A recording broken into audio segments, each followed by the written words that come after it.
നമസ്കാരം, ട്രബിൾ ഷൂട്ടിലേക്ക് സ്വാഗതം.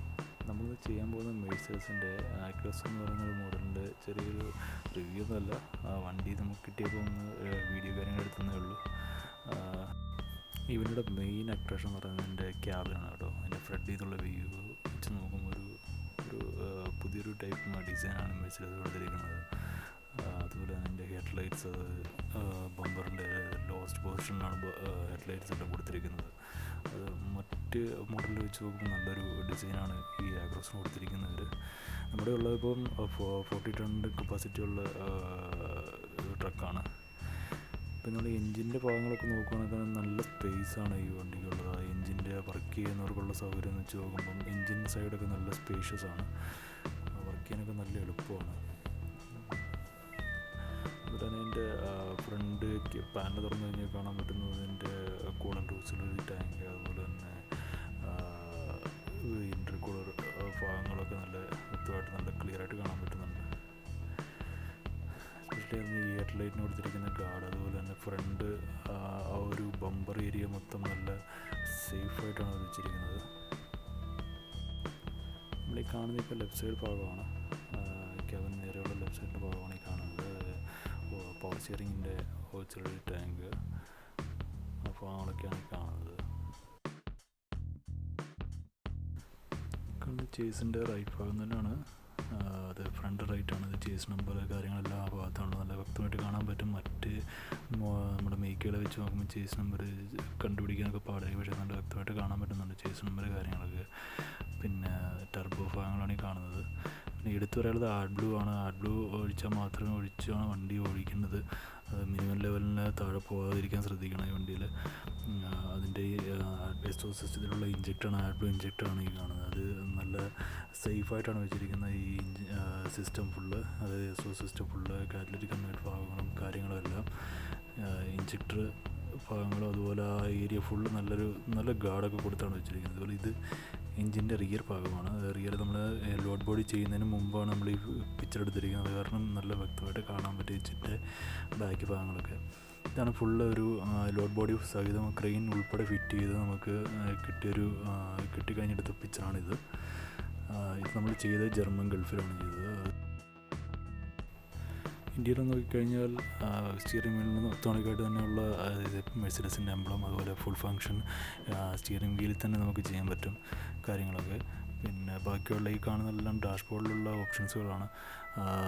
PTO, പിന്നെ അതുപോലെ തന്നെ ബാക്കിയുള്ള ഓപ്ഷൻ ACs, എല്ലാ ഓപ്ഷനും ഈ ഒരു കയ്യെത്തും ദൂരത്ത് തന്നെ നമുക്ക് കിട്ടുന്നുണ്ട്.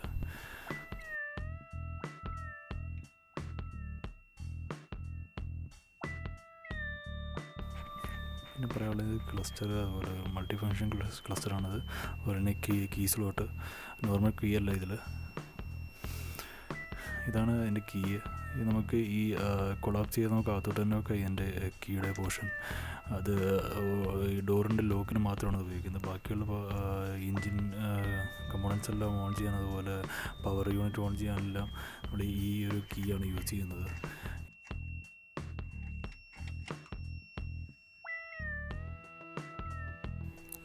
കാണുന്നത് സ്റ്റാർട്ട് സ്റ്റോപ്പ് സ്വിച്ചാണത്. അത് നമുക്ക് ഓണായി കഴിഞ്ഞാൽ തന്നെ ഫങ്ഷനെല്ലാം ഓണായി കിട്ടും. ക്ലസ്റ്റർ ഓണായി കിട്ടുന്നുണ്ടത്.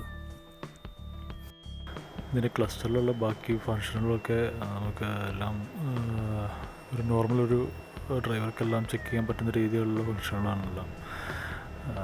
വണ്ടി സ്റ്റാർട്ട് ചെയ്താൽ തന്നെ നല്ലൊരു എൻജിൻ്റെ സ്മൂത്ത് സൗണ്ടാണ്. നോർമലി മെഴ്സീഡസിൻ്റെ എല്ലാം സൗണ്ട് കാര്യങ്ങൾ, എൻജിൻ സൗണ്ട് കാര്യങ്ങളെല്ലാം സ്മൂത്താണ് എന്ന് പറഞ്ഞാൽ കേൾക്കാൻ ഒരു സുഖമുള്ളൊരു സൗണ്ട് തന്നെയാണ്. ഇത് PTO ഫങ്ഷനാണ്, PTOയുടെ ഫങ്ഷൻ. അതുപോലെ തന്നെ മെയിൻ്റനൻസ് കാര്യങ്ങൾ, ഓയിൽ ലെവൽ, ഇതിൻ്റെ ഒരു ഒട്ടുമിക്ക കംപ്ലൈൻറ്റുകളും ഇതിൻ്റെ ഈ സ്ക്രീനിൽ തന്നെ, ഡിജിറ്റൽ സ്ക്രീനിൽ തന്നെ കാണിക്കും. ഇത് അതായത് എന്താണ് ഫോൾട്ട് കാര്യങ്ങളെന്നൊക്കെ പറഞ്ഞാൽ നമുക്കൊരു നോർമൽ ഡയഗ്നോസിസ് കാര്യങ്ങളൊക്കെ ഇത് തന്നെ നടക്കും. ബാക്കിയുള്ള ഓവറോൾ ഇതൊരു നല്ല ഹാൻഡിൽ ചെയ്യാൻ തന്നെ നല്ലൊരു ട്രക്കാണ്. ഇപ്പം ഓൾറെഡി നമ്മളിപ്പം ഈ വണ്ടി ഇപ്പം 1 lakh കിലോമീറ്റർ കവർ ചെയ്ത് കഴിഞ്ഞു. ഇതുവരെ തന്നെ ഒരു മെയിൻ പ്രോബ്ലമോ കാര്യങ്ങളോ അങ്ങനെയുള്ള മേജർ വർക്കുകളോ ഒന്നും വന്നിട്ടില്ല.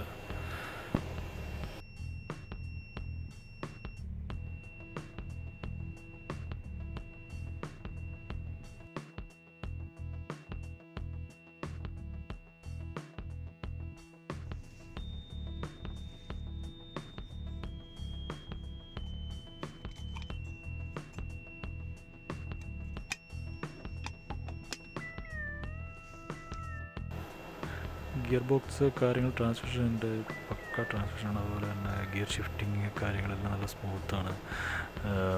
മറ്റ് വണ്ടികളെ അപേക്ഷിച്ച് നോക്കിക്കഴിഞ്ഞാൽ, അതുപോലെ പഴയ ആക്ട്രസ് മോഡലുകളൊക്കെ വെച്ച് നോക്കിക്കഴിഞ്ഞാൽ നല്ല ഗിയർ ഷിഫ്റ്റ് കാര്യങ്ങൾ നല്ല സ്മൂത്താണ്. ഒന്ന് സ്റ്റാർട്ട് ചെയ്ത് നോക്കാം. ഓടിച്ചു നോക്കാനുള്ള വഴികളൊന്നുമില്ല. ദുബായ് ആയതുകൊണ്ട് ലൈസൻസ് ഇല്ലാത്ത കാരണം ഓടിച്ചു നോക്കാനൊന്നും പറ്റത്തില്ല. ജസ്റ്റ് ഒന്ന് സ്റ്റാർട്ട് ചെയ്ത് മുമ്പോട്ട് പുറകോട്ടൊക്കെ നനയ്ക്കി വെക്കാനേ പറ്റത്തുള്ളൂ. നാട്ടിലെപ്പോൾ ഉള്ള കാര്യങ്ങൾ നടക്കത്തില്ല ഇവിടെ. ഇൻറ്റീരിയറിലൊരു ഒരു അത്യാവശ്യം സ്പേഷ്യസ് ആയിട്ടുള്ളൊരു ഇൻറ്റീരിയറാണ് ഉള്ളത്. ഒരു 2300 mm തൊട്ട് 500 mm വരെ, അതായത് ഓരോ വേരിയൻറ്റിനനുസരിച്ച് ചേഞ്ച് ആവുന്നുണ്ട്. ഇതിപ്പം എനിക്കൊന്ന് 2300 mm ആണ് ഈ ക്യാബിൻ. ഒരു അത്യാവശ്യം ഒരു 1 day യൂസ് കാര്യങ്ങളൊക്കെ, ലോങ് ഡ്രൈവ് ഒരു 2 ദിവസമോ അല്ല 3 ദിവസമോ ഹോൾഡ് ചെയ്ത് അങ്ങനെയുള്ള ട്രിപ്പുകളൊന്നും പറ്റത്തില്ല. കാരണം സ്ലീപ്പർ, അത്ര സ്പേസുള്ള സ്ലീപ്പർ കാര്യങ്ങളൊന്നും ഇല്ല ഇതിൽ. അപ്പം ഒരു 1 day ട്രിപ്പ് കാര്യങ്ങളൊക്കെ ആണെങ്കിൽ നല്ലൊരു വണ്ടിയാണ്. പിന്നെ പൊതുവേ 6 wheel അങ്ങനെ ഒരു ദിവസത്തിൽ കൂടുതൽ ട്രിപ്പുകളൊന്നും അങ്ങനെ ആരും കൊണ്ടുപോകാറില്ല. ഈ കാണുന്നത് ജർമ്മൻ ഗൾഫ് എന്ന് പറയുന്ന ഈ അറ്റ്ലസ്, അതുപോലെ മൈസർ അങ്ങനെയുള്ള ബ്രാൻഡുകളുടെ ഒരു ഡീലർഷിപ്പാണ്. അവരാണ് ഈ ക്രെയിനെ കാര്യങ്ങളെല്ലാം ഫിറ്റ് ചെയ്യുന്നത് യുഎയിൽ. അപ്പം അവരുടെ ഒരു യാർഡാണ് ഈ കാണുന്നത്. അവിടെയുള്ള വണ്ടികളും കാര്യങ്ങളൊക്കെയാണ്. നമ്മൾ നേരെ ഡെലിവറി ഗർഗാഷ്, അതായത് മെഴ്സിഡസിൻ്റെ ഡെലിവറി നേരെ എടുത്തത് ഈ ജർമ്മൻ ഗൾഫിലോട്ടാണ്. അവരവിടെ കൊണ്ടുവന്ന് തന്നു, വണ്ടി തന്നു. അത് കഴിഞ്ഞ് ബാക്കിയുള്ള ലോഡ് ബോഡി വർക്ക്, പിന്നെ ഈ ക്രെയിൻ്റെ ഫിറ്റിങ് കാര്യങ്ങളെല്ലാം ഇവരാണ് ചെയ്യുന്നത്. ഈ ജർമ്മൻ ഗൾഫിൽ തന്നെയാണ് പവർ ടേക്ക് ഓഫ് പമ്പും ബാക്കിയുള്ള എല്ലാ മെറ്റീരിയലും അവർ തന്നെയാണ് ഫിറ്റ് ചെയ്യുന്നത്. ക്രെയിന് നമ്മളിത് ഫിറ്റ് ചെയ്തേക്കുന്നത് അറ്റ്ലസിൻ്റെ 170 CS ക്രെയിനാണ് ഫിറ്റ് ചെയ്തേക്കുന്നത്. ഇതൊരു ഹെവി ഡ്യൂട്ടി ക്രെയിനാണ്. പുതിയ കണ്ടൻറ്റുകളൊക്കെ ചെയ്യാൻ ശ്രമിക്കുന്നുണ്ട്. അപ്പം ഇത് ഇഷ്ടമായെങ്കിൽ ഒന്ന് ഷെയർ ചെയ്യുക, സബ്സ്ക്രൈബ് ചെയ്യുക പുതിയ വീഡിയോകൾക്ക് വേണ്ടി.